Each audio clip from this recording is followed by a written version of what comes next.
हमारे इस सीजन की शुरुआत वहीं से होती है जहां हमारा पिछला सीजन खत्म हुआ था। तभी तीसरे मुख्य अखाड़े पर श्वानचिन वैली का सबसे प्रसिद्ध और मुख्य कोर प्रतिभा योद्धा यान फेंग अपने कदम रखता है। यान फेंग जोंगजो का एक अत्यंत विख्यात और सम्मानित युवा साधक माना जाता था, लेकिन किस्मत का खेल तो देखो कि लॉटरी में उसका मुकाबला सीधा याओगवांग होली लैंड की परम पवित्र कन्या मेंग्याओ से हो जाता है। दर्शक दीर्घा में बैठे लोग यान फेंग के लिए सहानुभूति जताने लगते हैं कि यान फेंग एक महान योद्धा होने के बावजूद इस बार बहुत ही बदकिस्मत निकला कि उसका सामना शुरुआत में ही पवित्र कन्या मेंग्याओ से हो गया। इसलिए यान फेंग की भयंकर पराजय निश्चित है। रिंग में पहुंचते ही पवित्र कन्या मेंग्याओ अपनी दिव्य पोशाक में हवा में तैरती हुई दिखाई देती है। मेंग्याओ के पास पौराणिक हेवनली साउंड सेक्रेड बॉडी मौजूद थी। मेंग्याओ बिना कोई हथियार उठाए केवल अपने होंठ खोलती है और अपनी अलौकिक आवाज में ताओवादी मंत्र का एक छोटा सा शब्द उच्चारण करती है। उसके मुंह से निकला वो एक शब्द पूरे वायुमंडल में ब्रह्मांडीय संगीत और विनाशकारी ध्वनि तरंगों की लहर बनकर फैलता है। यान फेंग का पूरा साधना मंडल और उसकी रक्षात्मक ढाल उस अलौकिक ध्वनि तरंग से टकराते ही शीशे की तरह चकनाचूर हो जाती है। यान फेंग खून की उल्टी करता हुआ घुटनों के बल गिर पड़ता है और तड़पते हुए अपनी हार स्वीकार कर लेता है। केवल एक शब्द से मेंग्याओ ने पूरे अखाड़े को शांत कर दिया था। इसके तुरंत बाद चौथे अखाड़े पर टाइकिंग होली लैंड का सबसे क्रूर और दयाहीन मुख्य शिष्य शेन चैंकिंग शेन शेंगजी अपने प्रतिद्वंद्वी पर टूट पड़ता है। शेन चांकिंग के सामने मौजूद साधक अभी अपनी हार स्वीकार करने के लिए मुंह खोलने ही वाला था कि शेन चांकिंग अपनी लिमिटलेस डाओ बॉडी की उग्र और विनाशकारी ऊर्जा से केवल एक ही झटके में उस साधक के दोनों हाथों और पैरों की हड्डियों को हमेशा के लिए तोड़कर उसे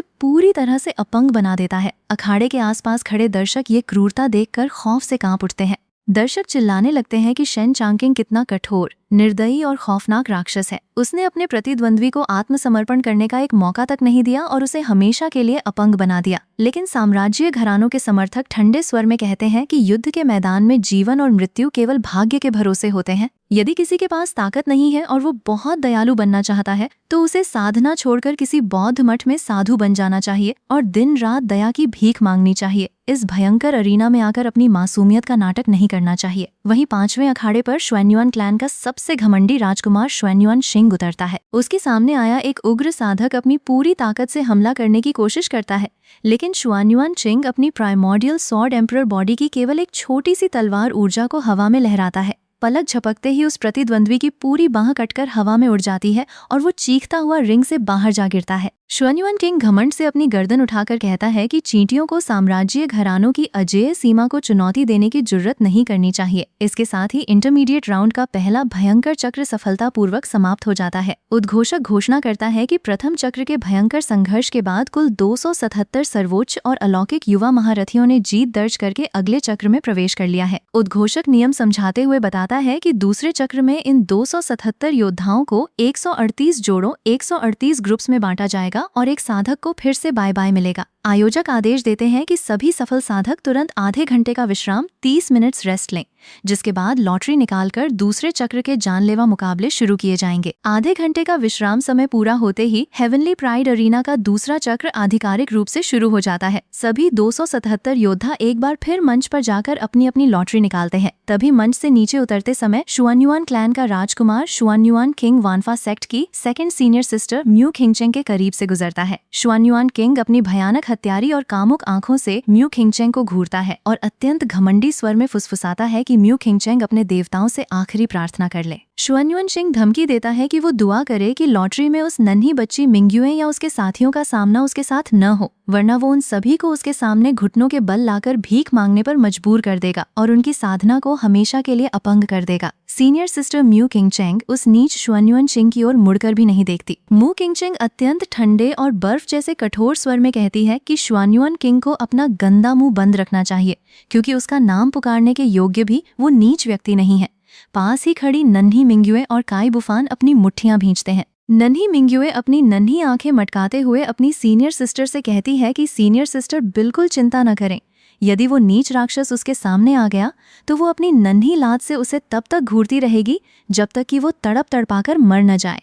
म्यू खिंगचेंग अपनी नन्ही जूनियर सिस्टर के सिर पर प्यार से हाथ फेरती है और कहती है कि उसकी जूनियर सिस्टर सबसे अच्छी है, इसके बाद दूसरे चक्र के मुकाबले शुरू होते हैं। काई बुफान अखाड़े में उतरते हैं। उनके सामने ग्युआन सॉर्ड पवेलियन का एक बहुत ही शालीन और आदरणीय तलवारबाज आता है। वो तलवारबाज काई बुफान के सामने बहुत ही आदरपूर्वक झुककर हाथ जोड़ता है और मार्गदर्शन की मांग करता है। काई बुफान उसके इस आदरणीय और शालीन व्यवहार को देखकर थोड़े शर्मिंदा हो जाते हैं और मुस्कुराते हुए कहते हैं कि वो साधक इतना आदर दिखा रहा है कि अब उसे चोट पहुंचाने में भी उन्हें संकोच महसूस हो रहा है। वो तलवारबाज मुस्कुराते हुए कहता है कि उसके स्वॉर्ड मास्टर ने उसे वानफा सेक्ट के शिष्यों की महानता के बारे में पहले ही बता दिया था। इसके बाद दोनों के बीच केवल 2-3 शालीन वार होते हैं और वो तलवारबाज बहुत ही सम्मानपूर्वक अपनी पराजय स्वीकार कर लेता है। काई बुफान उसकी तलवारबाजी की तारीफ करते हुए उसे विदा करते हैं। वहीं दूसरे अखाड़े पर सीनियर ब्रदर निंग टियान अपने कदम रखते हैं। उनके सामने टियानबाओ पवेलियन का एक बहुत ही उग्र और शक्तिशाली युवा योद्धा लियू वेनहाओ आता है। लियू वेनहाओ अपनी विशेष पर्वत फोकस तकनीक टियानबाओ माउंटेन क्रशिंग स्टैम्प को सक्रिय करता है और असीम ऊर्जा के साथ निंग टियान पर प्रहार करता है। लेकिन सीनियर ब्रदर निंग टियान केवल अपनी जगह पर शांत खड़े रहते हैं। निंग टियान केवल अपने 2 सीधे मुक्के 2 पंचेस हवा में लहराते हैं। BOOOOM। निंग टियान के उन 2 साधारण मुक्कों से ऐसी प्रचंड और विनाशकारी स्वर्णिम ऊर्जा निकलती है जो लियू वेनहाओ की उस विशालकाय पर्वत ढाल को तिनके की तरह कुचल देती है। लियू वेनहाओ का पूरा रक्षात्मक ढांचा बिखर जाता है और वो खून की उल्टी करता हुआ अखाड़े के फर्श पर गिर पड़ता है। लियू वेनहाओ पूरी तरह से परास्त हो जाता है और उसके पास दोबारा खड़े होने की ताकत भी नहीं बचती। दर्शक दीर्घा में बैठा हर एक साधक ये देखकर चीखने लगता है कि हे भगवान, निंग टियान की ताकत तो सचमुच अकल्पनीय और अजेय है। टियानबाओ पवेलियन के मुख्य युवा योद्धा लियू वेनहाओ को केवल 2 मुक्कों में परास्त कर देना कोई मामूली बात नहीं है। निंग टियान पूरे मैच के दौरान पूरी तरह से अपने प्रतिद्वंद्वी पर हावी रहे और लियू वेनहाओ को एक भी पलटवार करने का मौका नहीं मिला। उच्च मंच पर बैठे साम्राज्य घरानों के एल्डर्स ये देखकर आपस में फुसफुसाने लगते हैं कि इन 5 रहस्यमयी युवाओं ने शुरुआत से लेकर अब तक जितने भी मैच लड़े हैं उनमें से किसी भी मैच में उन्हें अपना दूसरा वार करने की आवश्यकता नहीं पड़ी। वे हर एक प्रतिद्वंद्वी को केवल 1 या 2 वार में ही धराशायी कर देते हैं। एल्डर्स हैरान होकर सोचते हैं कि अब तक पूरे अरीना में कोई भी ऐसा योद्धा सामने नहीं आया है जो इन 5 को अपनी वास्तविक छिपी हुई ताकत और गुप्त तकनीकों को उजागर करने पर मजबूर कर सके। इसी बीच नन्ही मिंग्युए का मुकाबला अगले अखाड़े पर शुरू होने वाला था। नन्ही मिंग्युए रिंग में उतरने से पहले मुस्कुराती है और कहती है कि वानफा सेक्ट की शान और आभा मंडल में कोई कमी नहीं आनी चाहिए। नन्ही मिंग्युए अपनी नन्ही जेब से एक विशेष अलौकिक ताबीज निकालती है और अपनी सीनियर सिस्टर चिंग चैंग को देती है। ये वही विशेष रिवर्सल ऑफ लाइफ स्पेल कायाकल्प का गुप्त मंत्र था जो नन्ही मिंग्युए ने अपने सेक्ट मास्टर लू चैन से हासिल किया था। जब सीनियर सिस्टर चिंग चैंग उस मंत्र का जाप करती हैं, तो नन्ही मिंग्युए का वो नन्हा 8 साल का शरीर अचानक एक अलौकिक स्वर्णिम रोशनी में लिपट जाता है। कुछ ही पलों में उसका रूप बदलकर एक अत्यंत अलौकिक, रूपवती और अजेय युवती की तरह दिखाई देने लगता है, जिसकी कांति और आभा पूरे अखाड़े को चौंधियां देती है। हालांकि उसका साधना स्तर और वास्तविक ताकत वही रहती है, लेकिन उसका रूप अपने पूर्ण वयस्क और अजेय शिखर पर पहुंच जाता है। नन्ही मिंग्युए अपने इस वयस्क और खूबसूरत रूप को देखकर बहुत खुश होती है और कहती है कि वो बहुत समय से जल्दी बड़े होने का सपना देख रही थी। रिंग में पहुंचते ही मिंग्युए का मुकाबला एक उग्र योद्धा से होता है। मिंग्युए केवल अपनी हथेली को हवा में लहराती है और अपनी कड़ाकेदार तकनीक का आह्वान करती है।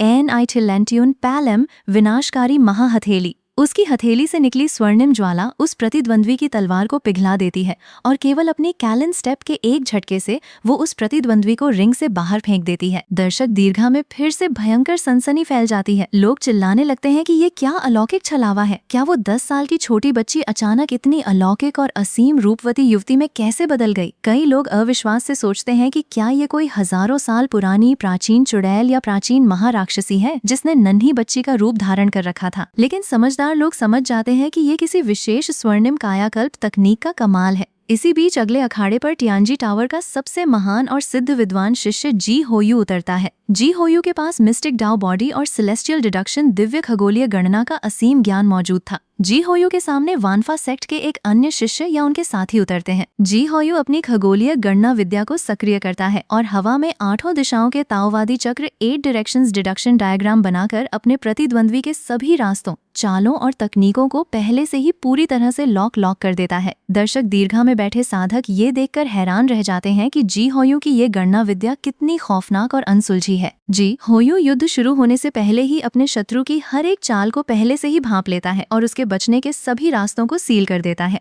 जी होयू घमंड से कहता है कि पूरे ब्रह्मांड की हर एक घटना, हर एक प्राणी का भाग्य और हर एक ताओवादी नियम उसकी खगोलीय गणना के दायरे में आता है, इसलिए उसके सामने किसी का बचना असंभव है। लेकिन वानफा सेक्ट के शिष्य अपनी जगह पर शांत खड़े रहते हैं। वे बहुत ही सौम्य और असीम स्वर में उत्तर देते हैं कि ब्रह्मांड के खगोलीय नियमों और भाग्य की रेखाओं को शायद गणित से गिना जा सकता है, लेकिन किसी साधक के अटूट आत्मबल, निष्पादित इच्छा शक्ति, विल पावर और अनंत ताओवादी संकल्प को कोई भी खगोलीय गणना कभी नहीं बांध सकती। वानफा सेक्ट के शिष्य केवल अपने मन की असीम ताओवादी इच्छा शक्ति को सक्रिय करते हैं। पलक झपकते ही जी होयू द्वारा बनाया गया वो पूरा खगोलीय चक्र और उसकी गणना की 8 दिशाएं शीशे की तरह कड़ाके के साथ बिखर जाती हैं। जी होयू का पूरा ताओवादी ढांचा ध्वस्त हो जाता है और वो खून की उल्टी करता हुआ अपनी पराजय स्वीकार कर लेता है। पूरा अरेना सन्न रह जाता है। टियानजी टावर का वो महान विद्वान जी होयू, जिसकी खगोलीय गणना को पूरे महाद्वीप में कोई नहीं तोड़ सकता था, वानफा सेक्ट के शिष्य की केवल इच्छा शक्ति के सामने पूरी तरह से परास्त हो जाता है। दर्शक अविश्वास से चीखने लगते हैं कि ये 5 राक्षस कहाँ से आए हैं। इन्होंने तो महाद्वीप के हर एक महान घराने की अजेय तकनीकों की धज्जियां उड़ा दी हैं। इसके साथ ही इंटरमीडिएट राउंड के सभी भयंकर चक्र सफलतापूर्वक समाप्त हो जाते हैं। टियानबाओ पैविलियन के अध्यक्ष पैविलियन मास्टर लियू बहुत ही आदर और प्रसन्नता के साथ वानफा सेक्ट के शिष्यों को बधाई देते हैं कि उन्होंने बिना किसी विशेष प्रयास के इतनी आसानी से इस भयंकर दौर को पार करके मुख्य फाइनल्स में अपनी जगह पक्की कर ली है। निंगटियान विनम्रता से उत्तर देते हैं कि पैविलियन मास्टर लियू का बहुत बहुत धन्यवाद, लेकिन वे केवल थोड़े खुशकिस्मत रहे हैं कि उनका सामना अब तक किसी बहुत बड़े और भयंकर साम्राज्य महारथी से नहीं हुआ था। उद्घोषक कड़े और भारी स्वर में पूरे अखाड़े को संबोधित करते हुए अंतिम घोषणा करता है। उद्घोषक बताता है कि इंटरमीडिएट राउंड के सभी भयंकर संघर्षों के बाद पूरे 836 उम्मीदवारों में से केवल और केवल 68 सर्वोच्च और अजेय योद्धा 68 टॉप प्रोडिजीज ही जीवित और सफल रहकर फाइनल्स में प्रवेश कर पाए हैं। आयोजक घोषणा करते हैं कि इन 68 महान योद्धाओं को लॉटरी के जरिए कुल 34 जोड़ों 34 ग्रुप्स में विभाजित किया जाएगा और हेवनली प्राइड अरीना बैटल का अंतिम, जानलेवा और ऐतिहासिक FINALS कल सुबह आधिकारिक रूप से आयोजित किया जाएगा। आयोजक सभी 68 योद्धाओं को निर्देश देते हैं कि वे आज रात पूरी तरह से विश्राम करें और कल के कयामत के युद्ध के लिए खुद को तैयार रखें। वानफा सेक्ट के सभी शिष्य टियानबाओ पवेलियन की राजकुमारी लियू यी के साथ अत्यंत शांत भाव से अपने VIP युनमेंग पवेलियन में विश्राम करने के लिए वापस लौट जाते हैं। रात के समय टियानबाओ पवेलियन के मुख्य दरबार में 9 साम्राज्य घरानों के प्रमुखों, एल्डर्स और पवेलियन मास्टर लियू के बीच एक अत्यंत गुप्त और गंभीर बैठक आयोजित होती है। साम्राज्य घरानों के कई घमंडी एल्डर्स गुस्से और रहस्य भरे स्वर में आपस में चर्चा करते हैं कि वे 5 रहस्यमयी युवा शुरुआत से लेकर अब तक अपनी वास्तविक छिपी हुई ताकत को पूरी तरह से छुपाते आए हैं। मो मास्टर नाम के एक बुजुर्ग एल्डर ठंडी सांस लेते हुए कहते हैं कि वे 100% निश्चित हैं कि उन 5 युवाओं के पास अत्यंत दुर्लभ और अलौकिक शारीरिक ढांचे, स्पेशल फिजिकल कॉन्स्टिट्यूशंस मौजूद हैं, लेकिन वे अब तक ये नहीं समझ पाए हैं कि वे ढांचे आखिर किस पौराणिक स्तर के हैं। एल्डर्स आगे कहते हैं कि उन 5 द्वारा इस्तेमाल की गई युद्ध कौशल तकनीकें और ताओवादी मंत्र इतने असीम और विनाशकारी हैं कि वे उनके अपने साम्राज्य घरानों D लेवल फोर्सेस के गुप्त शास्त्रों से भी कहीं ज्यादा शक्तिशाली और प्राचीन प्रतीत होते हैं। एल्डर्स हैरान होकर पूछते हैं कि आखिर उनके पीछे कौन सा खौफनाक और प्राचीन संप्रदाय खड़ा है। तभी हुआंगफू क्लैन का प्रमुख कड़क आवाज में घोषणा करता है कि चाहे जो भी हो, उनकी शर्त बिल्कुल साफ है।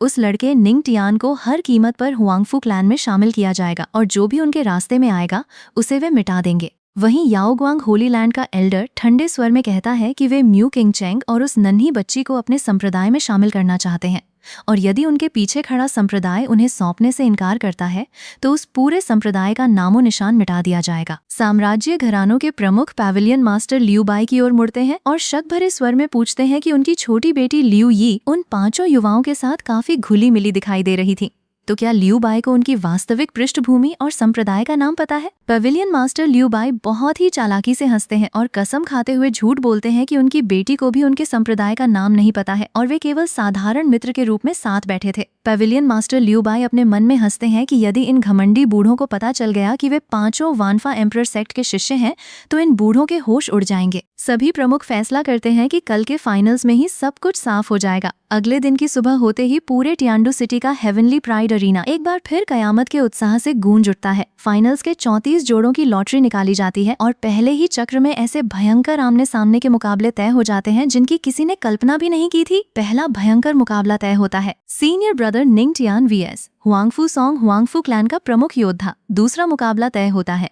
काई बुफान वीएस मुरोंग शुआन मुरोंग क्लैन का राजकुमार और प्रिंसेस मुरोंग शुआंग का भाई। ये लॉटरी देखते ही पूरा अरीना सनसनी से कांप उठता है। लोग चिल्लाने लगते हैं कि कयामत आ गई है।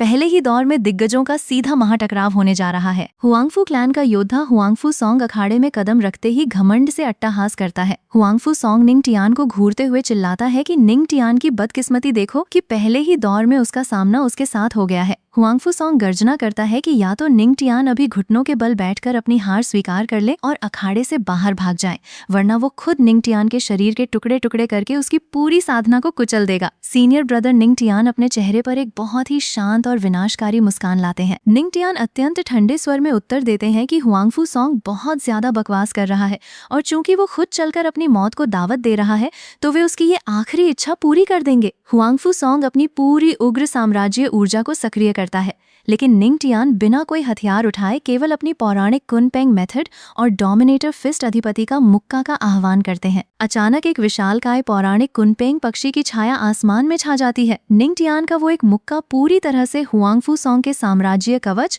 उसकी तलवार और उसकी सभी रक्षात्मक ढालों को भाप बनाकर उड़ा देता है। BOOOOM हुआंगफू सॉन्ग की छाती पूरी तरह से अंदर धंस जाती है, उसकी हड्डियां चकनाचूर हो जाती हैं और वो खून का फव्वारा छोड़ता हुआ अखाड़े की दीवार से जा टकराता है। केवल एक ही सेकंड में निंग टियान ने हुआंगफू क्लैन के उस सबसे बड़े योद्धा को अधमरा करके जमीन पर लिटा दिया था। उच्च मंच पर बैठा हुआंगफू क्लैन का प्रमुख हुआंगफू कून ये देखकर गुस्से में उबल पड़ता है। हुआंगफू कून अपनी जगह से खड़ा होकर कड़कड़ाती हुई आवाज में चिल्लाता है कि ओ नीच लड़के, तेरी ये हिम्मत कि तूने हमारे हुआंगफू क्लैन के मुख्य उत्तराधिकारी को इतनी बेरहमी से घायल किया। तभी VIP दीर्घा में बैठे पेविलियन मास्टर ल्यू और अन्य निष्पक्ष एल्डर्स तुरंत हस्तक्षेप करते हैं और हुआंगफू कून को टोकते हैं। वे कहते हैं कि क्या हुआंगफू क्लैन का दिमाग खराब हो गया है जो हार सहने की ताकत नहीं रखता? अगर उनके योद्धा में ताकत नहीं थी तो उसे अखाड़े में भेजा ही क्यों था? क्या हुआंगफू क्लैन के नियम केवल दूसरों के लिए हैं और खुद के लिए नहीं? हुआंगफू कून अपमान से लाल पीला होकर वापस बैठ जाता है, लेकिन उसके मन में निंग टियान के प्रति भयंकर नफरत भर जाती है। हुआंगफू क्लैन के बुजुर्ग आपस में गुप्त योजना बनाते हैं कि निंग टियान के शरीर के भीतर जो पौराणिक सुप्रीम बोन सर्वोच्च हड्डी मौजूद है,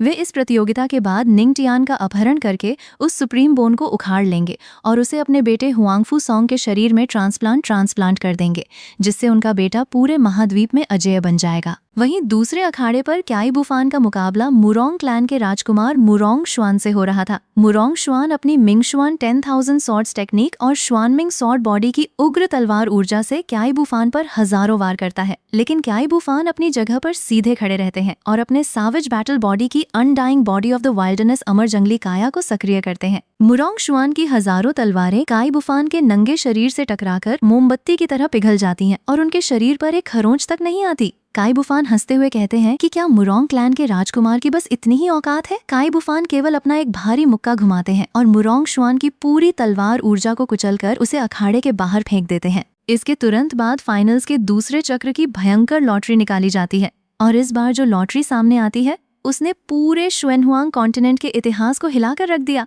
लॉटरी में नन्ही बच्ची निंग यू मिंग्युए का नाम सीधा शुएनयुआन इंपीरियल क्लैन के सबसे खौफनाक राजकुमार शुएनयुआन चिंग के सामने आ जाता है। पूरा अरीना अविश्वास से चीखने लगता है कि हे भगवान, ये क्या अनर्थ हो गया। उस नन्ही बच्ची का मुकाबला सीधा प्राइमोडियल सॉर्ड एम्परर बॉडी के मालिक और महाद्वीप के सबसे खौफनाक राक्षस शुएनयुआन चिंग से तय हो गया है। शुएनयुआन चिंग अखाड़े में कदम रखता है और अपनी भयंकर हत्यारी और कामुक मुस्कान के साथ नन्ही मिंग्युए की ओर देखता है। शुएनयुआन किंग घमंड से गर्जना करता है कि यदि वो नन्ही बच्ची और उसकी सीनियर सिस्टर म्यू किंगचेंग हमेशा के लिए उसकी दासी बनने के लिए तैयार हो जाएं, तो वो उन पर थोड़ा तरस खा सकता है, वरना वो इस नन्ही बच्ची के एक एक अंग को अपनी तलवार से काटकर अलग कर देगा। नन्ही मिंग्युए अपनी नन्ही आंखें मटकाती है और अपनी कमर पर हाथ रखकर कहती है कि ये घमंडी राक्षस बहुत ज्यादा बकवास कर रहा है और आज वो अपनी नन्ही लात से इसके इस घमंडी चेहरे का भूगोल बदल कर रख देगी। पूरे अखाड़े में कयामत के इस महायुद्ध का बिगुल बज उठता है। अब हम देखते हैं कि शुआनयुआन इंपीरियल क्लैन का घमंडी योद्धा शुआनयुआन किंग नन्ही निंग यू के सामने अखाड़े में खड़े होकर विनाशकारी मुस्कान बिखेर रहा था।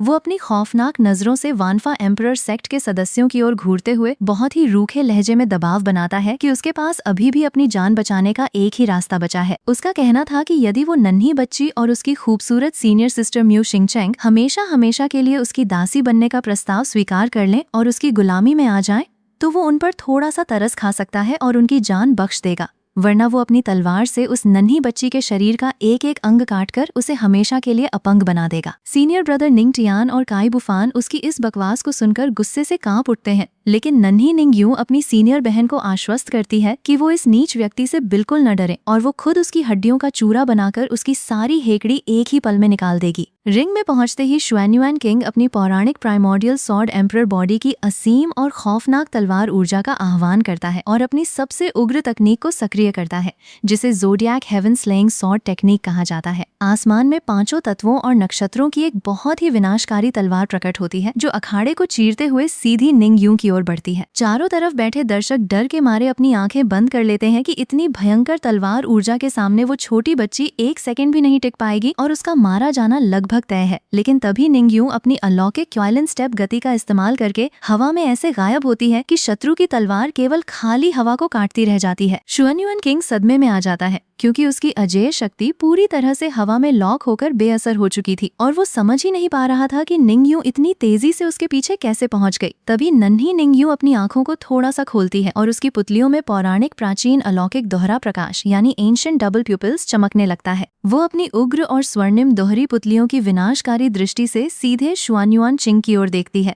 उस अलौकिक दोहरी दृष्टि के सक्रिय होते ही पूरे अखाड़े की जगह और काल चक्र ठहर जाता है। शत्रु का पूरा शरीर, उसकी साधना और उसकी शस्त्र ऊर्जा पलक झपकते ही पूरी तरह से स्थिर और पंगु हो जाती है। निंग यूं ठंडे और अलौकिक स्वर में अपने महान परिचय का उच्चारण करती है कि उसका नाम निंग यूं है, जो आकाश को भी सिलने और सुधारने का हुनर रखती है, और वो उसे आदेश देती है कि वो दुनिया को तबाह कर देने वाली इन अलौकिक एंशिएंट डबल प्यूपिल्स की असीम शक्ति को हमेशा याद रखे।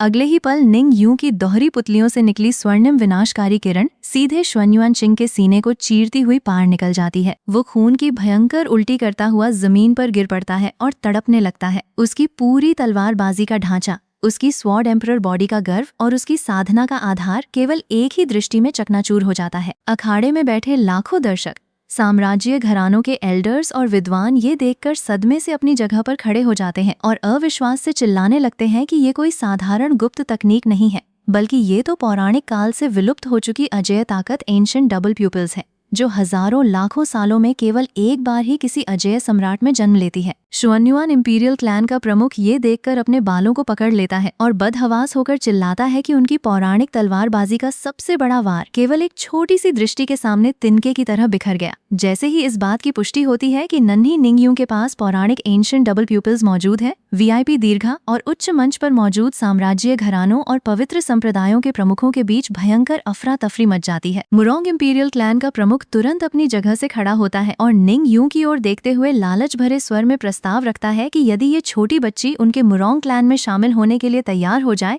तो उनका साम्राज्य अपने कुल संसाधनों का 1/3 हिस्सा और अपनी सबसे गुप्त इंपीरियल स्क्रिप्चर वानफा सेक्ट को दान में देने के लिए तैयार है। तभी पास ही खड़ा हुआंगफू इंपीरियल क्लैन का एल्डर चिल्लाकर बीच में कूदता है कि उनके पास एक नया क्वासी एम्परर वेपन मौजूद है और वे अत्यंत आदर के साथ निंग यूं को अपने हुआंगफू क्लैन में मुख्य देवी के रूप में आमंत्रित करते हैं। इसके तुरंत बाद याओग्वांग होली लैंड के परम पवित्र सेंट एम्परर अपनी दिव्य रोशनी में प्रकट होते हैं और घोषणा करते हैं कि उनका पवित्र संप्रदाय निंग यूं को तुरंत अपनी अगली होली मेडन बनाने का दर्जा देने के लिए तैयार है और यदि वे चाहें तो दोनों घरानों के बीच स्थायी वैवाहिक संबंध भी बनाए जा सकते हैं। शुआन्युआन इंपीरियल क्लैन का प्रमुख, जिसका मुख्य शिष्य शुआन्युआन चिंग अभी अभी आधा अपंग होकर गिरा था, जोर जोर से चिल्लाता है कि वे किसी भी कीमत पर इस अलौकिक दोहरी पुतलियों वाली बच्ची को दूसरों के हाथों में नहीं जाने देंगे और अपना पूरा साम्राज्य इसे प्रशिक्षित करने में न्यौछावर कर देंगे। लेकिन नन्ही निंग यूं उन सभी लालची और नीच एल्डर्स की ओर देखकर मुंह बनाती है और डांटते हुए कहती है कि ये सारे बुरे लोग केवल उसकी सीनियर सिस्टर म्यू शिंगचेंग को डराने और सताने की कोशिश कर रहे थे,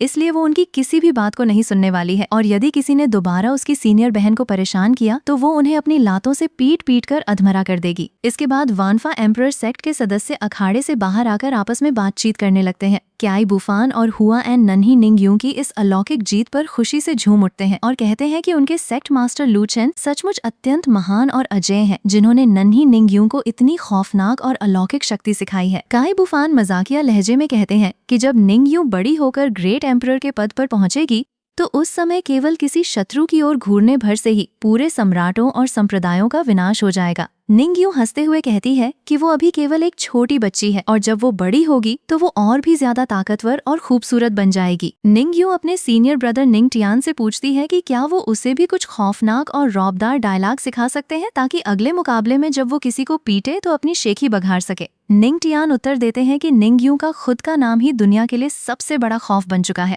अब हम देखते हैं कि फाइनल्स का दूसरा चक्र आधिकारिक रूप से शुरू होने जा रहा था। उद्घोषक कड़े स्वर में घोषणा करता है कि प्रथम चक्र के भयंकर युद्ध के बाद अब केवल 17 सर्वोच्च प्रतिभा योद्धा ही शेष बचे हैं। आयोजक दूसरे चक्र के नियमों को समझाते हुए बताते हैं कि इस बार 17 योद्धाओं में से 16 योद्धाओं के बीच सीधा 2-on-1 या 1-on-1 जानलेवा मुकाबला होगा, जिसके कुल 8 बैटल ग्रिड बनाए जाएंगे, जबकि एक बहुत ही भाग्यशाली साधक को बाय मिलेगा और वो सीधे अगले चक्र में प्रवेश कर जाएगा। सभी 17 योद्धा एक एक करके मंच पर आते हैं और लॉटरी बॉक्स से अपने अपने नंबर के कार्ड निकालते हैं। जब लॉटरी के परिणाम सामने आते हैं तो पूरे अरीना में भयंकर शोर और उत्साह की लहर दौड़ जाती है। पहला सबसे खौफनाक मुकाबला तय होता है। सीनियर ब्रदर निंग टियान का सीधा मुकाबला गायुआन सॉर्ड पैविलियन के सबसे बड़े मुख्य तलवारबाज जियान वुचन से हो जाता है। दर्शक दीर्घा में बैठे लोग खुशी से चिल्लाने लगते हैं कि इस वर्ष का सबसे बड़ा महायुद्ध आ चुका है, जहां एक तरफ अजेय यंग सुप्रीम निंग टियान है तो दूसरी तरफ जोंगजो का सबसे बड़ा पहला तलवारबाज जियान वुचन है। लेकिन जब नंबर 9 की लॉटरी सामने आती है तो सब लोग हैरान रह जाते हैं,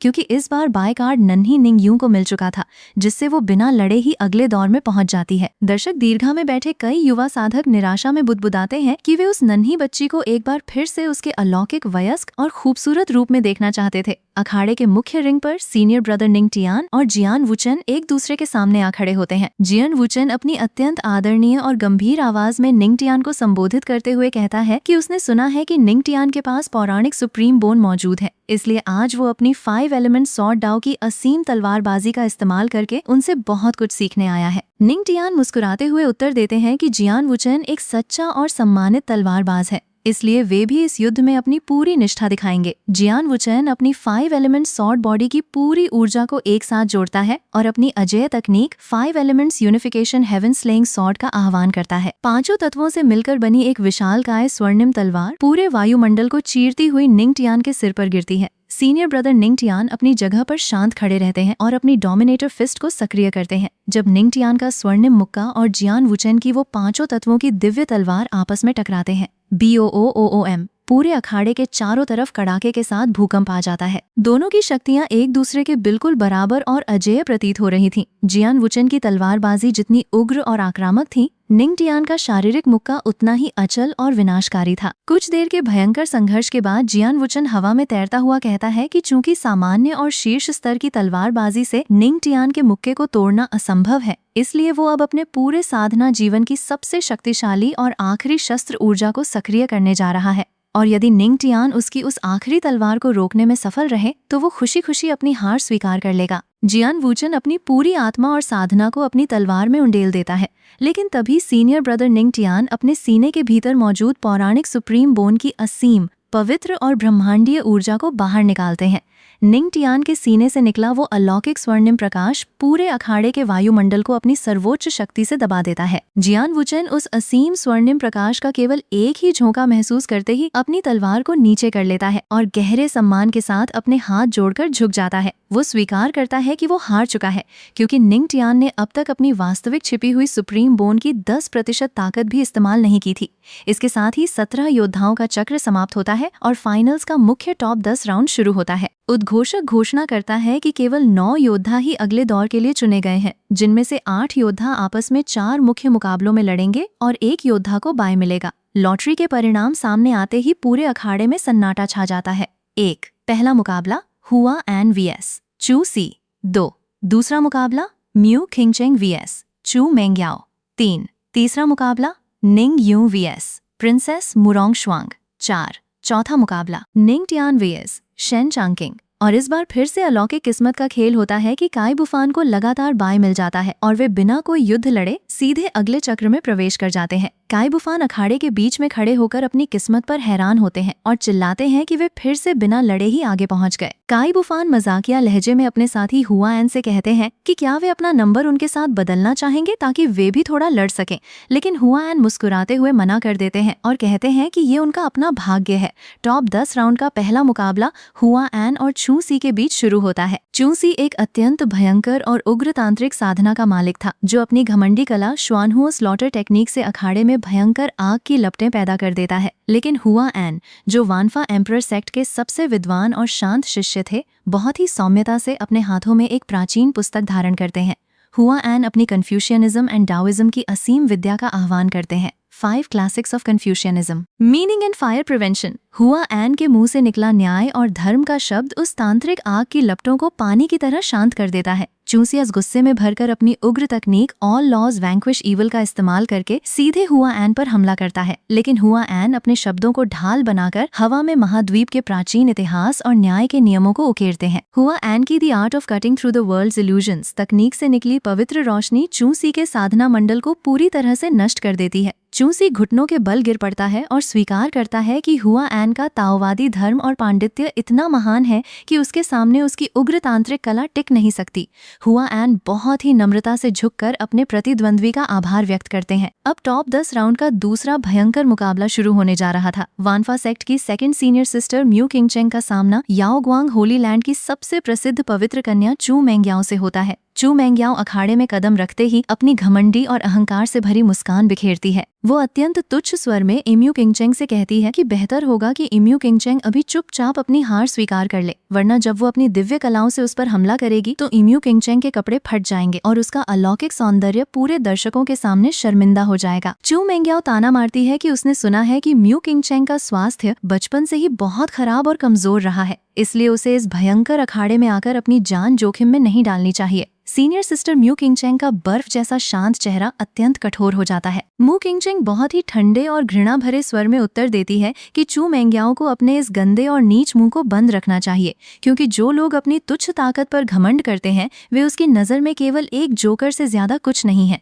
चू मेंग्याओ गुस्से में लाल पीला होकर चिल्लाती है कि वो अपनी घमंडी बातों का अंजाम भुगतने के लिए तैयार रहे। तभी म्यू किंगचेंग अपने सीने के भीतर छुपी हुई पौराणिक रीइंकार्नेशन बॉडी की असीम और ब्रह्मांडीय ऊर्जा को सक्रिय करती हैं। म्यू किंगचेंग के शरीर से निकली अलौकिक स्वर्णिम रोशनी पूरे अखाड़े में ब्रह्मांडीय चक्र और जीवन मृत्यु की तरंगे पैदा करने लगती है। अखाड़े में बैठा हर एक साधक खौफ से कांप उठता है। दर्शक दीर्घा में बैठे लोग अविश्वास से चीखने लगते हैं कि ये क्या अलौकिक और अनहोनी घटना है। क्या ये पौराणिक रीइंकार्नेशन बॉडी है जो प्राचीन सुप्रीम बोन और एंशिएंट डबल प्यूपिल्स की तरह ही ब्रह्मांड के 10 सबसे अजेय और अलौकिक शारीरिक ढांचों में से एक मानी जाती है। उच्च मंच पर बैठे याओ ग्वांग होली लैंड के होली एम्परर ये देखकर सदमे में आ जाते हैं और चिल्लाते हैं कि ये वही अलौकिक रीइंकार्नेशन बॉडी है जिसे वे सदियों से ढूंढ रहे थे और वे हर कीमत पर इस लड़की को अपना बनाएंगे। लेकिन म्यू किंगचेंग अपनी रीइंकार्नेशन बॉडी के केवल एक छोटे से ताओवादी झोंके को हवा में लहराती हैं। वो अलौकिक चक्र चू मेंग्याओ की पूरी सुरक्षात्मक ढाल, उसके ताओवादी मंत्रों और उसके घमंड को केवल एक ही सेकंड में पीस कर रख देता है।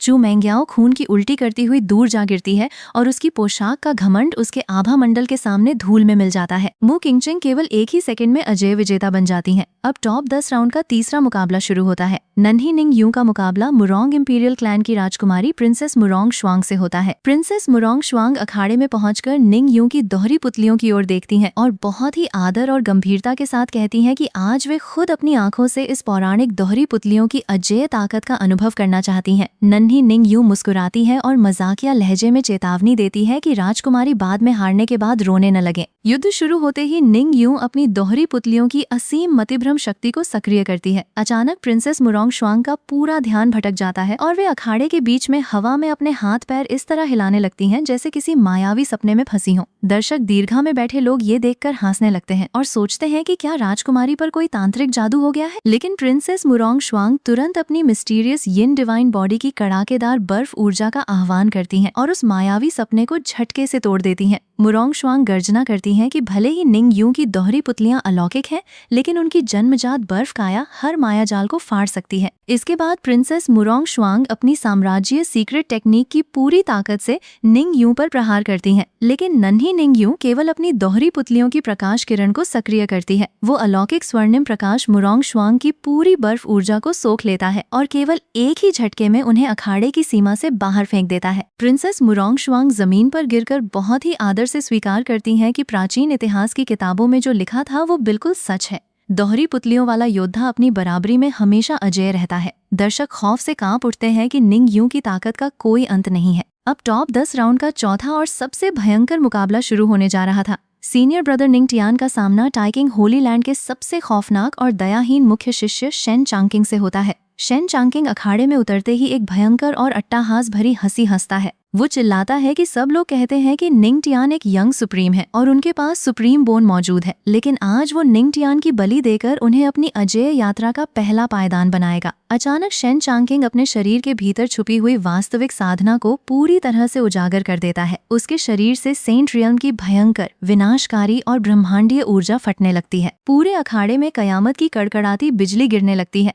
दर्शक दीर्घा में बैठे लाखों लोग खौफ से चीखने लगते हैं कि शेन चांगकिंग ने अपनी वास्तविक साधना को अब तक छुपा कर रखा था और वो पहले ही साधना के सबसे महान शिखर यानी सेंट रियल्म पर पहुंच चुका है। टाइकिंग होली लैंड के एल्डर्स गर्व से हंसते हैं कि शेन चांगकिंग ने कुछ ही दिनों पहले संत पद में प्रवेश किया था और इस उम्र में संत बनना एक अकल्पनीय चमत्कार है। शेन चांगकिंग अपनी लिमिटलेस डाओ बॉडी और सेंट रियल्म की असीम शक्ति के घमंड में अंधा होकर निंग टियान पर ताना मारता है कि संत पद के सामने निंग टियान जैसे छोटे योद्धा केवल कीड़े मकोड़े हैं और उनके बीच का अंतर आसमान और पाताल जितना बड़ा है। शेन चांगकिंग अपनी पूरी संत ऊर्जा को एक विनाशकारी गोले में बदलकर निंग टियान की ओर फेंकता है, लेकिन सीनियर ब्रदर निंग टियान के चेहरे पर एक मामूली सी खरोंच या डर का भाव भी नहीं आता। निंग टियान अत्यंत ठंडे और अनादर भरे स्वर में कहते हैं कि शेन चांगकिंग जैसे घटिया और नीच इंसान का संत बनना संत पद का ही अपमान है और उनकी नजर में शेन चांगकिंग जैसे संत केवल एक तुच्छ चींटी से ज्यादा कुछ नहीं है। सीनियर ब्रदर निंग टियान अपने हाथ की केवल 2 उंगलियों को हवा में लहराते हैं और अपनी असीम ताओवादी डोमिनेटर शक्ति का आह्वान करते हैं। निंग टियान के उस एक मामूली से प्रहार के सामने शेन चांगकिंग की पूरी सेंट रियल्म की सुरक्षात्मक ढाल, उसकी ब्रह्मांडीय संत ऊर्जा और उसका अहंकार शीशे की तरह कड़ाके के साथ चकनाचूर हो जाता है। शेन चांगकिंग खून की भयानक उल्टी करता हुआ अखाड़े के फर्श पर गिर पड़ता है और उसकी पूरी साधना का आधार हमेशा के लिए तबाह हो जाता है। पूरे अखाड़े में मौत जैसा सन्नाटा छा जाता है कि संत पद पर बैठे योद्धा को भी निंग टियान ने केवल एक ही उंगली से धूल चटा दी थी। इसके साथ ही हेवनली प्राइड अरीना बैटल के टॉप 5 अजेय महारथी पूरी तरह से तय हो जाते हैं। और सबसे अकल्पनीय बात ये थी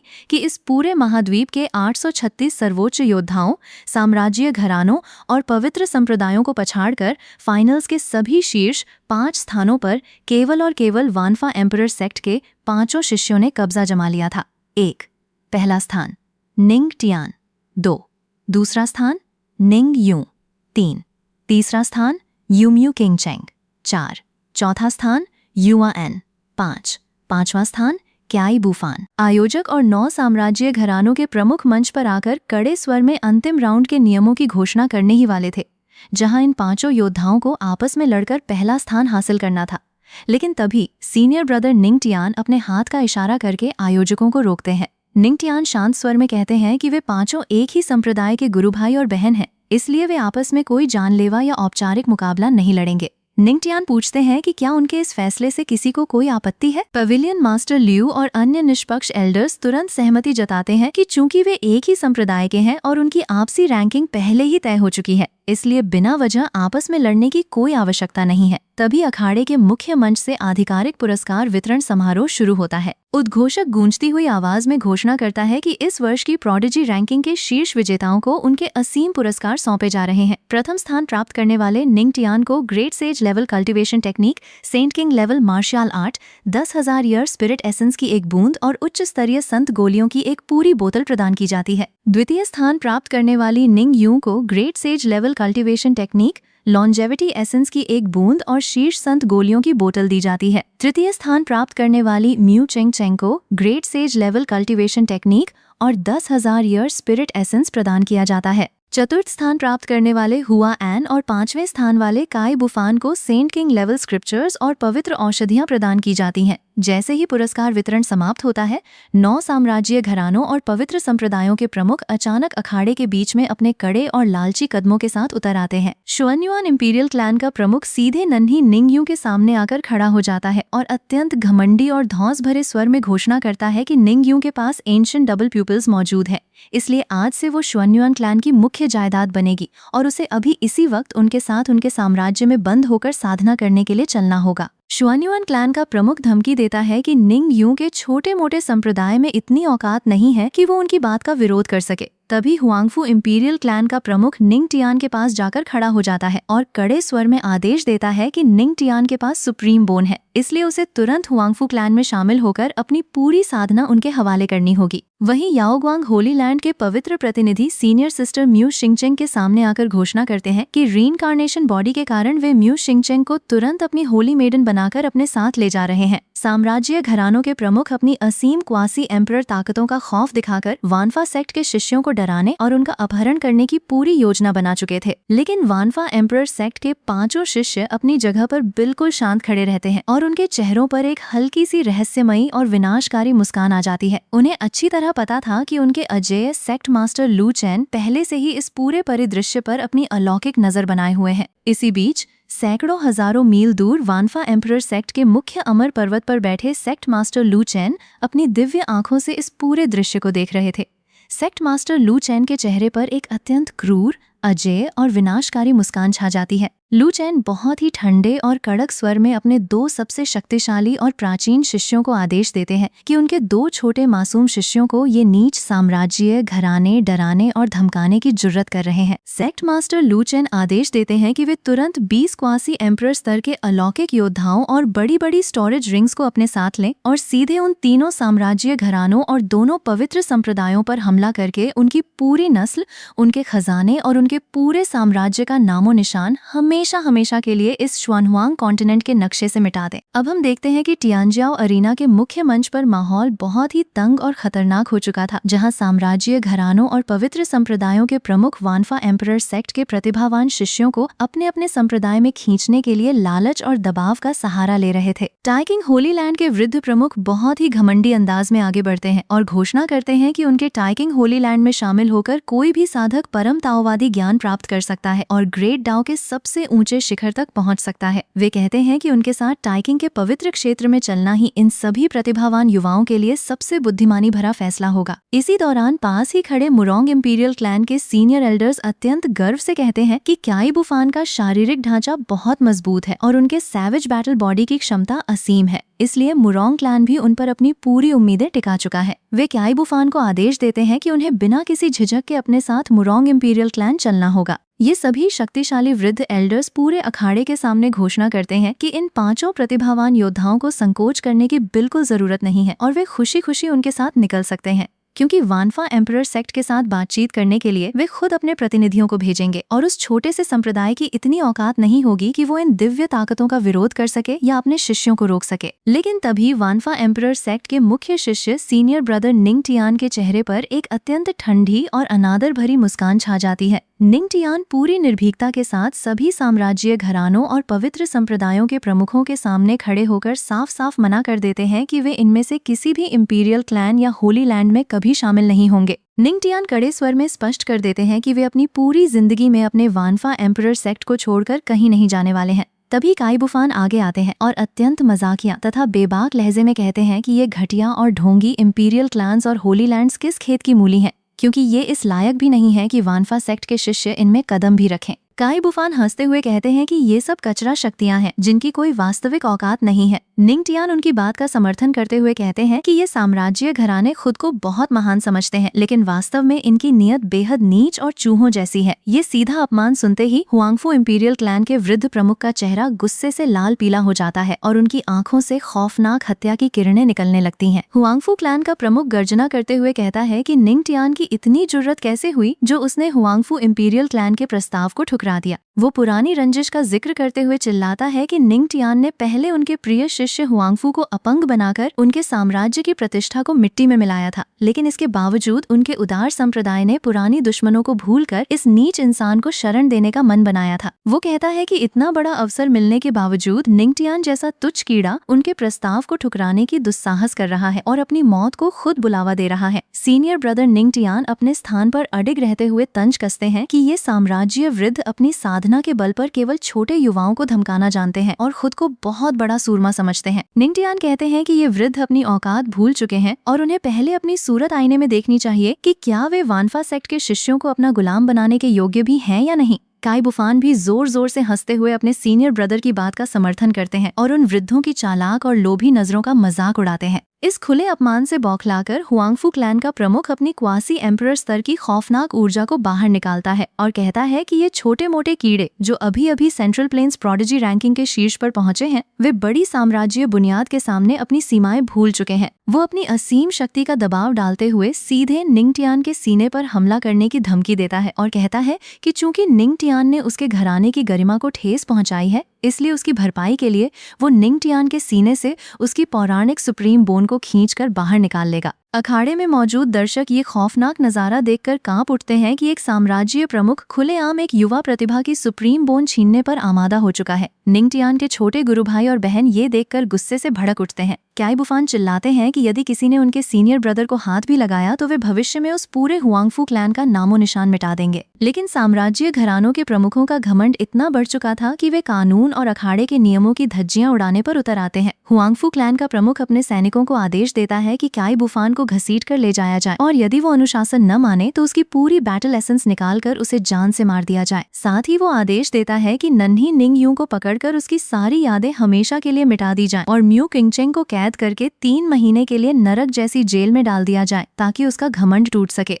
याओग्वांग होली लैंड का प्रमुख भी अपनी घटिया सोच दिखाते हुए कहता है कि जो चीज उनके अधिकार में नहीं आ सकती उसे वे दूसरों के पास भी सही सलामत नहीं रहने देंगे। अखाड़े की दर्शक दीर्घा में बैठी विद्वान महिला और अन्य लोग ये विनाशकारी स्थिति देखकर चिंतित हो जाते हैं। वे आपस में चर्चा करते हैं कि यदि वानफा एम्परर सेक्ट के इन होनहार शिष्यों के साथ कुछ बुरा घटित हुआ तो पूरे श्वेनहुआंग कॉन्टिनेंट में भयंकर तबाही मच जाएगी और अनगिनत निर्दोष लोगों की जान चली जाएगी।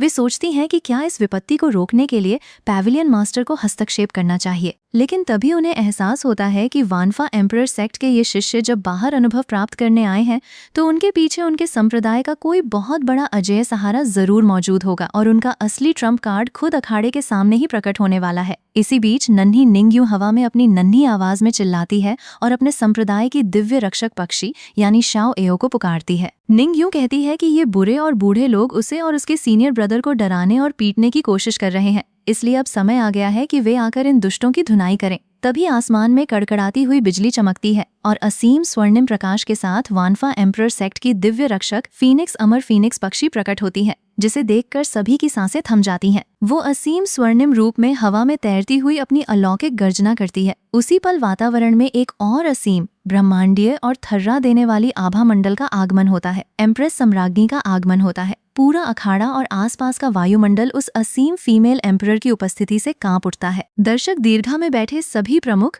विद्वान और योद्धा घुटनों के बल गिर पड़ते हैं और असीम सम्मान व खौफ से सिर झुकाकर प्रणाम करते हैं। सब लोग समझ जाते हैं कि ये वानफा एम्परर सेक्ट की वही अलौकिक सम्राज्ञी हैं जिनकी शक्ति का कोई अंत नहीं है। सम्राज्ञी बहुत ही ठंडे, गंभीर और कड़क स्वर में मंच पर उतरती हैं। वे साम्राज्य घरानों के उन 5 वृद्ध प्रमुखों की ओर घूरते हुए कहती हैं कि उन्होंने उन वृद्धों की एक एक नीच बकवास, उकसावे और अहंकार से भरे शब्दों को अपनी कानों से बहुत अच्छी तरह सुना है। सम्राज्ञी कड़े स्वर में आदेश देती हैं कि जो बातें ये वृद्ध अभी तक असहाय बच्चों के सामने चिल्ला चिल्ला कर कह रहे थे, वही बातें अब उनकी मौजूदगी में दोबारा दोहराकर दिखाएं। नन्ही निंगयू खुशी से उछल पड़ती है और अपने सीनियर ब्रदर की ओर इशारा करते हुए कहती है कि एल्डर फेंग आ चुकी हैं और अब ये बुरे लोग किसी भी कीमत पर बच नहीं पाएंगे। निंगयू शिकायत करती है कि ये वृद्ध उनके भाई की सुप्रीम बोन छीलकर निकालने की धमकियां दे रहे थे। एल्डर फेंग नन्ही बच्ची को दुलारती हैं और शांत रहने को कहती हैं। वे आश्वस्त करती हैं कि उन्होंने यहाँ घटित हुई एक एक घिनौनी हरकत को अपनी आंखों से देखा है और वानफा सेक्ट के शिष्यों को प्रताड़ित करने वाले किसी भी दोषी को जीवित नहीं छोड़ा जाएगा। सम्राज्ञी का ये रूप देखकर और उनके पीछे खड़ी अमर फीनिक्स तथा असीम साम्राज्य ऊर्जा को महसूस करके उन 5 साम्राज्य घरानों और पवित्र संप्रदायों के प्रमुखों की सिट्टी पिट्टी गुम हो जाती है। उनकी सारी हेकड़ी और घमंड एक ही पल में हवा हो जाता है। शुआन्युआन इंपीरियल क्लैन का वृद्ध प्रमुख तुरंत आगे बढ़कर जमीन पर घुटने टेक देता है और गिड़गिड़ाते हुए कहता है कि उनके संप्रदाय के पास युवाओं को सही शिक्षा देने का अभाव था, जिसके कारण उनके नादान और अज्ञानी शिष्यों ने सम्राज्ञी की अलौकिक गरिमा का उल्लंघन कर दिया।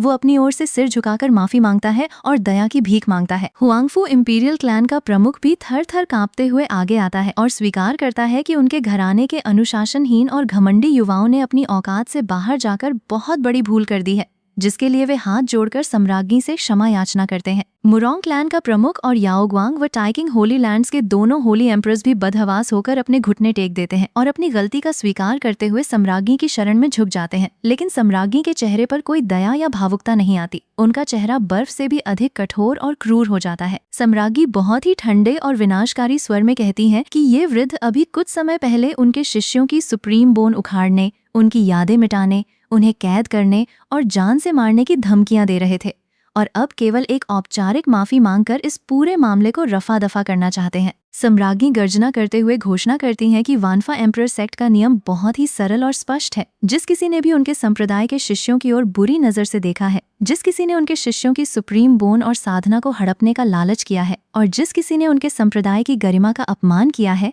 उन सभी के लिए केवल एक ही सजा है, मृत्यु। सम्राज्ञी कड़े शब्दों में कहती हैं कि उनके शिष्यों का अपमान करना संप्रदाय की अमर नींव पर हमला करने के समान है और ऐसे नीच अपराधियों के लिए क्षमा का कोई अस्तित्व नहीं होता। जब साम्राज्य प्रमुखों को ये एहसास होता है कि सम्राज्ञी उन्हें किसी भी कीमत पर जीवित नहीं छोड़ने वाली है, तो उनका डर अचानक उग्र गुस्से और हताशा में बदल जाता है। वे घुटनों से खड़े हो जाते हैं और अपनी बची कुची क्वासी एम्परर साधना को सक्रिय करते हुए चिल्लाते हैं कि सम्राज्ञी बहुत अधिक घमंडी और निरंकुश हो रही हैं। वे तर्क देते हैं कि ये केवल युवाओं के बीच की एक छोटी सी कहासुनी थी और चूंकि उन्होंने खुद आकर माफी मांग ली थी, इसलिए सम्राज्ञी को इतना कठोर नहीं होना चाहिए। वे धमकी देते हैं कि यद्यपि वे अकेले सम्राज्ञी का मुकाबला नहीं कर सकते, लेकिन वे पांचों प्रमुख भी अर्ध सम्राट क्वासी एम्परर स्तर के शक्तिशाली योद्धा हैं और यदि वे पांचों एक साथ मिलकर अपनी पूरी ताकत से हमला करेंगे तो वे सम्राज्ञी को कड़ी टक्कर दे सकते। इसी बीच वानफा एम्परर सेक्ट के मुख्य अमर पर्वत पर बैठे सेक्ट मास्टर लू चेन के दिमाग में अचानक सिस्टम की अलौकिक आवाज गूंज उठती है। सिस्टम घोषणा करता है कि होस्ट ने अपना कठिन मिशन सफलतापूर्वक पूरा कर लिया है, जिसके बदले उन्हें एक बहुत ही अलौकिक रिवॉर्ड गिफ्ट पैक प्रदान किया जा रहा है। सेक्ट मास्टर लू चेन मुस्कुराते हुए अपने मन में सिस्टम गिफ्ट पैक को खोलने का आदेश देते हैं। सिस्टम की गूंजती हुई आवाज एक एक करके अलौकिक पुरस्कारों की घोषणा करती है। सबसे पहले होस्ट को फर्स्ट कल्टीवेशन टावर प्राप्त होता है, जिसकी तीसरी मंजिल का समय प्रवाह अनुपात 1:300 है, यानी टावर के अंदर 300 दिन बाहर के केवल 1 दिन के बराबर होंगे। हालांकि तीसरी मंजिल पर केवल वही साधक प्रवेश कर सकते हैं जो सेंट रियम संत स्तर पर पहुंच चुके हों। दूसरा पुरस्कार, होस्ट को एक कल्टीवेशन एनहांसमेंट कार्ड प्राप्त होता है, जो बिना किसी दुष्प्रभाव या नुकसान के किसी भी साधक की साधना को सीधे एक उच्च स्तर पर बढ़ा सकता है। तीसरा पुरस्कार, होस्ट को एक बोटल इमॉर्टल ब्रेक थ्रू पिल प्राप्त होती है, जिसके अंदर कुल 8 अमर गोलियां मौजूद हैं। चौथा पुरस्कार, होस्ट को एक B grade weapon upgrade card प्राप्त होता है, जो किसी भी शीर्ष स्तरीय इंपीरियल वेपन को सीधे एक सेलेस्टियल आर्टिफैक्ट में बदल सकता है।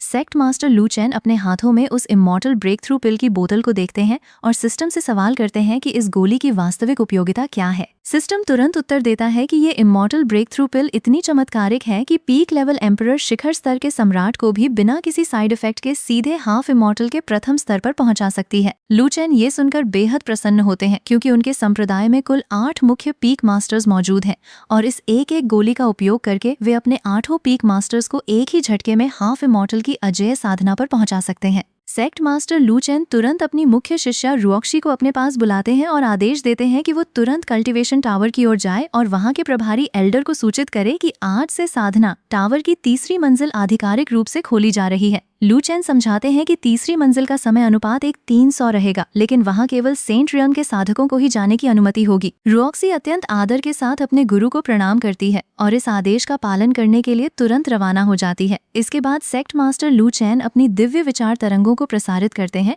और अपने 2 अजेय शिष्यों हुआंगू और मोफू को अपने सामने प्रकट करते हैं। लू चेन कड़े और विनाशकारी स्वर में उन्हें सूचित करते हैं कि टियांडू शहर में उनके छोटे गुरु भाइयों को साम्राज्यीय घरानों और पवित्र संप्रदायों के वृद्ध प्रमुखों द्वारा सताया और धमकाया जा रहा है। लू चेन का चेहरा उग्र हो जाता है और वे हुआंगू व मोफू को आदेश देते हैं कि वे तुरंत अपने साथ 20 क्वासी एम्परर अर्ध सम्राट स्तर के अलौकिक योद्धाओं को लें और सीधे उन तीनों साम्राज्यीय घरानों शुआनयुआन, हुआंगफू, मुरोंग और दोनों पवित्र संप्रदायों याओग्वांग, टाइकिंग के मुख्य गढ़ों पर चढ़ाई कर दें। लू चेन विशेष रूप से निर्देश देते हैं कि वे अपने साथ बड़ी बड़ी स्टोरेज रिंग्स भंडारण अंगूठियां ले जाना न भूलें, क्योंकि उन हजारों साल पुराने साम्राज्यीय घरानों के पास निश्चित रूप से असीम खजाना और अमर संसाधन मौजूद होंगे, जिन्हें पूरी तरह से लूट कर वानफा सेक्ट में लाना अनिवार्य है। हुआंगू और मोफू अपने गुरु का ये अजय आदेश सुनकर उत्साह से भर जाते हैं। वे जानते थे कि टियांडु शहर में एल्डर फेंग और लू हाओ पहले से ही मौजूद हैं, लेकिन उन साम्राज्य घरानों का साम्राज्य बहुत विशाल था और इलाका बहुत फैला हुआ था, इसलिए केवल 2 लोगों के लिए उन सभी घरानों को एक साथ मिटाना थोड़ा समय लेने वाला काम था। हुआंगू और मोफू अपने हाथों को जोड़कर वचन देते हैं कि वे अपने गुरु के आदेश का पूरी तरह से पालन करेंगे और उन 5 साम्राज्य शक्तियों की जड़ों को उखाड़कर उनके पूरे खजाने को अपने संप्रदाय में ले आएंगे। वे गारंटी देते हैं कि एक भी अपराधी उनकी पकड़ से बचकर नहीं भाग पाएगा। सेक्ट मास्टर लू चैन बहुत ही घमंडी और अजय अंदाज में कहते हैं कि प्राचीन काल के महान सम्राट कहलाने वाले वे वृद्ध खुद को बहुत बड़ा समझते हैं, लेकिन उनकी ये जुर्रत कैसे हुई कि वे वानफा एम्परर सेक्ट के मासूम शिष्यों को डराने का दुस्साहस करें। इसके बाद दृश्य बदलता है और हम टियांडु अखाड़े के मुख्य मैदान में पहुंचते हैं, जहां वानफा एम्परर सेक्ट के चारों पीक मास्टर्स और 20 क्वासी एम्परर योद्धा अचानक आसमान को चीरते हुए प्रकट होते हैं। सीनियर ब्रदर निंग टियान, नन्ही निंग यू, म्यू किंग चेंग, हुआ एन और काई बुफान अपने पूज्य गुरुजनों को सामने देखकर अत्यंत आदर के साथ अपने घुटने टेकते हैं और हाथ जोड़कर प्रणाम करते हैं। वे अपने पीक मास्टर्स और एल्डर्स का स्वागत करते हैं। ओवरलॉर्ड पीक मास्टर और सस्पेंडेड पीक मास्टर मुस्कुराते हुए उन सभी बच्चों को उठने का आदेश देते हैं और दुलारते हुए कहते हैं कि वे बिल्कुल निश्चिंत रहें, क्योंकि आज जिन जिन दुष्टों ने उन्हें डराने या चोट पहुंचाने की कोशिश की है, उनमें से एक भी इंसान जीवित बचकर इस शहर से बाहर नहीं जा पाएगा। ओवरलॉर्ड पीक मास्टर कड़े स्वर में आदेश देते हैं कि एल्डर फेंग और लू हाओ नीचे जाएं और उन सभी नीच लोगों का अंत कर दें जो मौत के हकदार हैं, जबकि बाकी व्यवस्था वे खुद संभाल लेंगे। हवा में तैरती हुई 4 अजय एम्परर्स और 20 क्वासी एम्परर्स की विनाशकारी सेना को देखकर अखाड़े में खड़े उन साम्राज्य घरानों के प्रमुखों के होश उड़ जाते हैं। उनका चेहरा पीला पड़ जाता है और वे हताशा में चीखने लगते हैं कि उनका अंत अब पूरी तरह से निश्चित हो चुका है। वे अपने ही उन घमंडी शिष्यों और नीच एल्डर्स को कोसने लगते हैं, जिनकी मूर्खता के कारण आज उनके पूरे साम्राज्य पर कयामत आ टूटी है। साम्राज्य घराने का एक वृद्ध घबराकर अपनी आखिरी चाल चलने के लिए आगे बढ़ता है, लेकिन लू हाओ ठंडे स्वर में कहते हैं कि ये केवल एक जोकर की आखिरी तड़प है। लू हाओ अपने साथी जिन शाओ को आदेश देते हैं कि वे यहीं रुककर नन्ही निंग यू और अन्य शिष्यों की सुरक्षा करें, जबकि वे खुद इस पूरे कचरे का सफाया करने जा रहे हैं। नन्ही निंग यू और उसके साथी मुस्कुराते हुए कहते हैं कि वे बिना किसी चिंता के संप्रदाय लौटने के लिए तैयार हैं।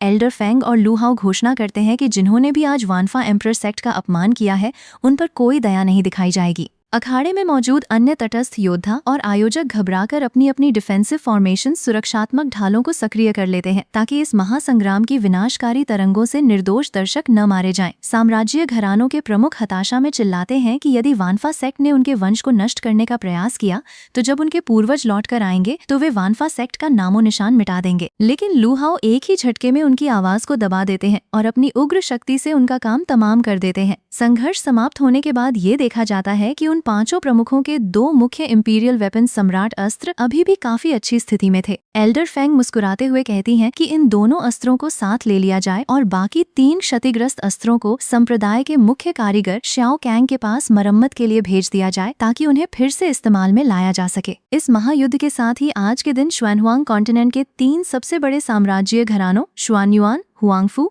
मुरोंग और 2 सबसे पवित्र संप्रदायों याओगुआंग, टाइकिंग का टियांडु शहर में मौजूद पूरा नेतृत्व हमेशा के लिए मिटा दिया जाता है। इसके बाद पैविलियन मास्टर ल्यू बहुत ही आदर और झिझक के साथ सम्राज्ञी के सामने प्रकट होती हैं और विनम्रता पूर्वक प्रणाम करती हैं। सम्राज्ञी बहुत ही तीखी नजरों से उनकी ओर देखती हैं और चेतावनी देती हैं कि वे अपनी छोटी मोटी चालबाजियों को अपने तक ही सीमित रखें। पैविलियन मास्टर ल्यू कांपते हुए स्पष्टीकरण देती हैं कि यद्यपि उन्होंने कुछ योजनाएं बनाई थीं, लेकिन उनका इरादा कभी भी वानफा सेक्ट के शिष्यों को नुकसान पहुंचाने का नहीं था। वे हाथ जोड़कर कसम खाती हैं कि ऐसा दुस्साहस भविष्य में कभी नहीं होगा। तभी अखाड़े के मैदान में वानफा सेक्ट के एल्डर्स आपस में रणनीति बनाते हैं। ओवरलॉर्ड पीक मास्टर और सस्पेंडेड पीक मास्टर सुझाव देते हैं कि वे अपनी सेना को अलग अलग टुकड़ियों में बांटकर उन 5 साम्राज्य घरानों और संप्रदायों के मुख्य गढ़ों पर एक साथ धावा बोलेंगे, ताकि उनका पूरी तरह से सफाया किया जा सके। तय होता है कि 2-2 एल्डर्स की टीम पवित्र संप्रदायों की ओर जाएगी। 3 एल्डर्स मुरोंग क्लैन की ओर, 3 एल्डर्स शुआनयुआन क्लैन की ओर और बाकी बचे एल्डर्स पैंग क्लैन की ओर प्रस्थान करेंगे। एल्डर्स साम्राज्य घरानों के उन 2 इंपीरियल वेपन्स को अपने साथ लेते हैं, जिनकी पूर्वज मुद्राओं को सम्राज्ञी ने पहले ही मिटा दिया था। ओवरलॉर्ड पीक मास्टर विशेष निर्देश देते हैं कि उन साम्राज्य घरानों के पुस्तकालयों में मौजूद सभी प्राचीन ग्रंथों, किताबों और पांडुलिपियों को पूरी तरह सुरक्षित संप्रदाय में वापस लाया जाए। उनका मानना था कि इन हजारों साल पुराने घरानों के पास महाद्वीप के कई ऐसे गुप्त रहस्य और इतिहास लिखे हुए हैं जो आम लोगों को नहीं पता, और इन ग्रंथों से संप्रदाय के नए शिष्यों को इस विशाल शुआनहुआंग कॉन्टिनेंट के बारे में बहुत कुछ सीखने को मिलेगा।